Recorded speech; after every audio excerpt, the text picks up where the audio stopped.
ಒಂದು ಹಸಿರು ತುಂಬಿದ ಕಾಡಿನಲ್ಲಿ ಎಲ್ಲಿ ಎತ್ತರದ ಮರಗಳಿದ್ದವೋ ಅಲ್ಲಿ ಹಕ್ಕಿಗಳ ಒಂದು ಚಿಕ್ಕ ಸಮಾಜ ವಾಸಿಸುತ್ತಿತ್ತು. ಈ ಸಮಾಜವು 2 ಭಾಗಗಳಾಗಿ ವಿಂಗಡಣೆಯಾಗಿತ್ತು, ಶ್ರೀಮಂತ ಮತ್ತು ಬಡವ. ಶ್ರೀಮಂತ ಹಕ್ಕಿಗಳು ಇದ್ದವು, ಕಪ್ಪು ಕಾಗೆ ಮತ್ತು ಅವನ ಹೆಂಡತಿ ಗೌರಿ ಕಾಗೆ ಮತ್ತು ಅವರ ಕೆಟ್ಟ ಮಗ ಜಗ್ಗು, ಪಾರಿವಾಳ ಮತ್ತು ಅವನ ಹೆಂಡತಿ ಲೂಸಿ, ಮಿಟ್ಟು ಗಿನಿ ಮತ್ತು ಅವನ ಹೆಂಡತಿ ಹರಿಯಾಲಿ. ಇವರೆಲ್ಲರೂ ತಮ್ಮ ಹಣ ಮತ್ತು ಪ್ರತಿಷ್ಠೆಯ ಬಗ್ಗೆ ತುಂಬ ಹೆಮ್ಮೆ ಪಡುತ್ತಿದ್ದರು ಮತ್ತು ಅವರಿಗೆ ಬಡ ಹಕ್ಕಿಗಳ ಬಗ್ಗೆ ತೀವ್ರ ದ್ವೇಷವಿತ್ತು.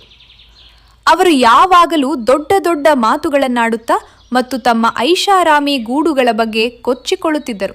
ಒಂದು ದಿನ ಕಾಡಿನಲ್ಲಿ ಒಂದು ಹೊಸ ಹಕ್ಕಿ ಬಂದಿತು. ಅದರ ಹೆಸರು ರೇಣು ಎಂದಿತ್ತು. ಅದು ತನ್ನ 2 ಚಿಕ್ಕ ಮಕ್ಕಳಾದ ಚಿಂಟು ಮತ್ತು ಮೀನಾ ಜೊತೆ ಬಂದಿತ್ತು. ರೇಣು ತುಂಬ ಬಡವಳಾಗಿದ್ದಳು. ಅವಳ ರೆಕ್ಕೆಗಳು ಸ್ವಲ್ಪ ಮಂಕಾಗಿದ್ದವು ಮತ್ತು ಅವಳ ಬಳಿ ಒಳ್ಳೆಯ ಗೂಡು ಮಾಡಲು ಉತ್ತಮವಾದ ರೆಂಬೆಗಳು ಇರಲಿಲ್ಲ. ನನ್ನ ಪ್ರೀತಿಯ ಮಕ್ಕಳೇ, ಈಗ ನಾವು ಈ ಹೊಸ ಮತ್ತು ಸುರಕ್ಷಿತ ಕಾಡಿನಲ್ಲಿ ವಾಸಿಸುತ್ತೇವೆ. ಇಲ್ಲೇ ಎಲ್ಲಾದರೂ ನಾವು ನಮ್ಮ ಚಿಕ್ಕ ಮನೆಯನ್ನು ಕಟ್ಟಬೇಕು. ರೇಣು ಹಳೆಯದಾದ ಆದರೆ ಗಟ್ಟಿಮುಟ್ಟಾದ ಮರದ ಕೆಳಗಿನ ಕೊಂಬೆಯ ಮೇಲೆ ಒಣ ಹುಲ್ಲು ಮತ್ತು ಹುಲ್ಲಿನಿಂದ ಒಂದು ಸರಳವಾದ ಗೂಡು ಕಟ್ಟಲು ಶುರು ಮಾಡಿದರು. ರೇಣು ಗೂಡು ಕಟ್ಟುವುದನ್ನು ನೋಡಿ ಶ್ರೀಮಂತ ಹಕ್ಕಿಗಳು ತಕ್ಷಣ ಅಲ್ಲಿಗೆ ಬಂದವು. ಕಪ್ಪು ಕಾಗೆ ಎಲ್ಲರಿಗಿಂತ ಮೊದಲು ಗರ್ವದಿಂದ ಮಾತನಾಡಿದನು. ಅರೆ, ಇದು ಯಾರು? ಇಲ್ಲಿ ಕಾಡಿನ ಮಧ್ಯದಲ್ಲಿ ಯಾವ ಬಡ ಹಕ್ಕಿ ಬಂದಿದೆ? ಛೀ, ನೋಡು ಕಪ್ಪು, ಇದು ರೆಕ್ಕೆಗಳು ಎಷ್ಟು ಕೊಳಕಾಗಿವೆ ಮತ್ತು ಗೂಡು ಕೂಡ ಎಷ್ಟು ಸಾಮಾನ್ಯವಾಗಿದೆ. ಈ ರೀತಿಯ ಬಡ ಹಕ್ಕಿಗಳಿಗೆ ನಮ್ಮ ನಡುವೆ ವಾಸಿಸುವ ಯಾವುದೇ ಹಕ್ಕಿಲ್ಲ. ಹೌದು, ಈ ಕಾಡು ಕೇವಲ ಶ್ರೀಮಂತರಿಗಾಗಿ ಇದೆ. ಇಲ್ಲಿ ಸ್ವಚ್ಛತೆ ಮತ್ತು ಸ್ಟ್ಯಾಂಡರ್ಡ್ ಎಂಬ ಹೆಸರಿನ ಒಂದು ವಸ್ತುವೂ ಇರುತ್ತದೆ. ನೀನು ಯಾರು ಮತ್ತು ಇಲ್ಲಿಗೆ ಯಾಕೆ ಬಂದಿದೀಯ? ನಾನು ರೇಣು ಹಕ್ಕಿ. ಕೇವಲ ನನ್ನ ಮಕ್ಕಳಿಗಾಗಿ ಒಂದು ಸುರಕ್ಷಿತ ಜಾಗವನ್ನು ಹುಡುಕುತ್ತಿದ್ದೇನೆ. ನಾನು ನಿಮಗೆ ಯಾವುದೇ ತೊಂದರೆ ಕೊಡುವುದಿಲ್ಲ. ತೊಂದರೆ ಕೊಡ್ದಿರುವೆಯಾ? ನಿನ್ ಬಡತನವೇ ನಮಗ್ ತೊಂದ್ರೆ. ಈ ಕಾಡಿನಲ್ಲಿ ಕೇವಲ ದೊಡ್ಡ, ವರ್ಣರಂಜಿತ ಮತ್ತು ಶ್ರೀಮಂತ ಹಕ್ಕಿಗಳು ಮಾತ್ರ ವಾಸಿಸಬಹುದು. ನೀನು ಇಲ್ಲಿಂದ ಹೊರಟು ಹೋಗು. ಹೌದು, ಈಗ್ಲೇ ಇಲ್ಲಿಂದ ಹಾರಿ ಹೋಗು.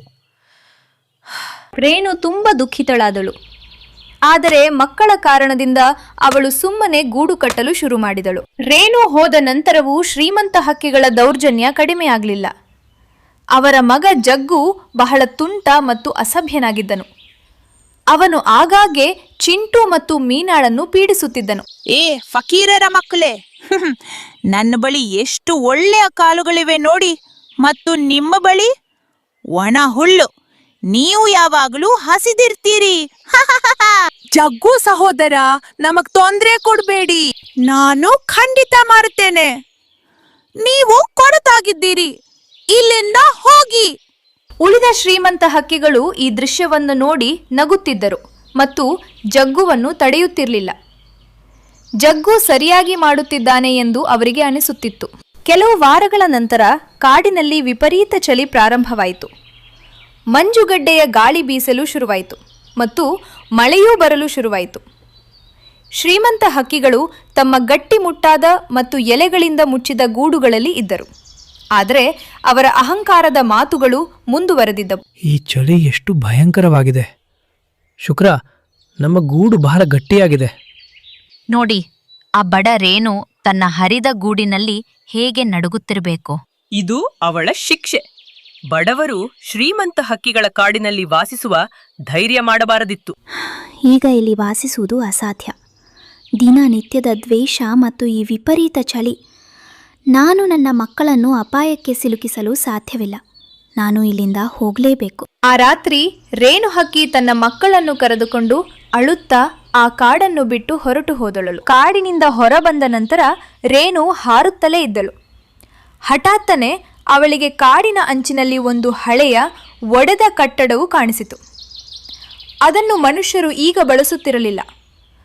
ಅದು ಒಂದು ಚಿಕ್ಕ ಹಳೆಯ ಶೌಚಾಲಯವಾಗಿತ್ತು. ಅದರೊಳಗಿನ ಭಾಗವು ಒಣಗಿದ್ದು ಮತ್ತು ಗಾಳಿಯಿಂದ ರಕ್ಷಿಸಲ್ಪಟ್ಟಿತ್ತು. ನೋಡಿ ಮಕ್ಕಳೇ, ದೇವರು ನಮ್ಮ ಮೊರೆಯನ್ನು ಕೇಳಿದ್ದಾನೆ. ಈ ಜಾಗವು ಸಾಮಾನ್ಯವಾಗಿದ್ದರೂ ಇದು ನಮ್ಮನ್ನು ಚಳಿ ಮತ್ತು ಮಳೆಯಿಂದ ರಕ್ಷಿಸುತ್ತದೆ. ಹೌದಮ್ಮ, ಇದು ನಮ್ಮ ಹಳೆಯ ಗೂಡಿಗಿಂತ ತುಂಬಾ ಉತ್ತಮವಾಗಿದೆ. ರೇಣು ಆ ಜಾಗದ ಒಂದು ಸುರಕ್ಷಿತ ಮೂಲೆಯಲ್ಲಿ ಹೊಸ ಚಿಕ್ಕ ಗೂಡನ್ನು ಕಟ್ಟಿದಳು. ಅವರು ಅಲ್ಲಿ ಸುರಕ್ಷಿತವಾಗಿ ಮತ್ತು ಸಂತೋಷದಿಂದ ವಾಸಿಸಲು ಶುರು ಮಾಡಿದರು. ಕಾಡಿನಲ್ಲಿ ವಿಪರೀತ ಚಳಿ ಮತ್ತು ಹಿಮಪಾತ ಪ್ರಾರಂಭವಾಯಿತು. ಶ್ರೀಮಂತ ಹಕ್ಕಿಗಳು ತಮ್ಮ ಗೂಡುಗಳಲ್ಲಿ ಇರಲು ಶುರು ಮಾಡಿದರು. ಆದರೆ ಅವರ ಗೂಡುಗಳು ಕೇವಲ ಹುಲ್ಲು ಮತ್ತು ಮರದಿಂದ ಮಾಡಲ್ಪಟ್ಟಿದ್ದವು. ಅವು ಗಾಳಿ ಮತ್ತು ತೇವಾಂಶವನ್ನು ತಡೆಯಲು ಸಾಧ್ಯವಾಗಲಿಲ್ಲ. ಓಹ್, ನನಗೆ ತುಂಬ ಚಳಿಯಾಗುತ್ತದೆ. ಇದು ಎಂತಹ ಬಿರುಗಾಳಿ! ನಮ್ಮೆಲ್ಲ ಉಷ್ಣತೆ ಎಲ್ಲಿ ಹೋಯ್ತು? ನಮ್ಮ ಗೂಡ್ನಲ್ಲಿ ಗಾಳಿ ಬರ್ತಿದೆ. ನನಗೆ ಜ್ವರ ಬರುವ ಹಾಗೆ ಅನ್ಸುತ್ತಿದೆ. ನನಗೂ ಸರಿ ಅನ್ಸುತ್ತಿಲ್ಲ. ಹವಾಮಾನ ಇಷ್ಟು ಕೆಟ್ಟದಾಗಿರ್ಬೋದು ಎಂದು ನಾವು ಎಂದಿಗೂ ಯೋಚಿಸಿರ್ಲಿಲ್ಲ. ಮುಂದಿನ ಕೆಲವು ದಿನಗಳಲ್ಲಿ ಕಾಡಿನ ಎಲ್ಲಾ ಶ್ರೀಮಂತ ಹಕ್ಕಿಗಳು ಬಹಳ ಕೆಟ್ಟದಾಗಿ ಅನಾರೋಗ್ಯಕ್ಕೆ ಒಳಗಾದವು. ಅವರು ಚಳಿ ಮತ್ತು ತೇವಾಂಶದ ಕಾರಣದಿಂದ ನಡುಗುತ್ತಿದ್ದರು ಮತ್ತು ಹಾರಲು ಸಾಧ್ಯವಾಗುತ್ತಿರಲಿಲ್ಲ. ಅವರಿಗೆ ಈಗ ತಮ್ಮ ತಪ್ಪಿನ ಅರಿವಾಗುತ್ತಿತ್ತು. ನಾವು ರೇಣುವಿಗೆ ಬಹಳ ಕೆಟ್ಟದಾಗಿ ಮಾಡಿದೀವಿ. ನಾವು ಅವಳನ್ನು ಇರಲು ಬಿಟ್ಟಿದ್ದರೆ ಕನಿಷ್ಠ ಅವಳಿಗೆ ಇರಲು ಒಂದು ಜಾಗವಾದರೂ ಇರ್ತಿತ್ತು.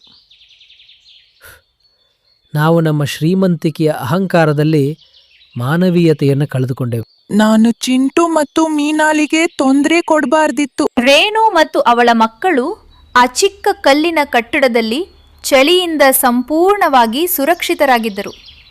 ಅವರಿಗೆ ತಮ್ಮ ಕೆಟ್ಟ ನಡತೆಯ ಶಿಕ್ಷೆ ಸಿಕ್ಕಿತು.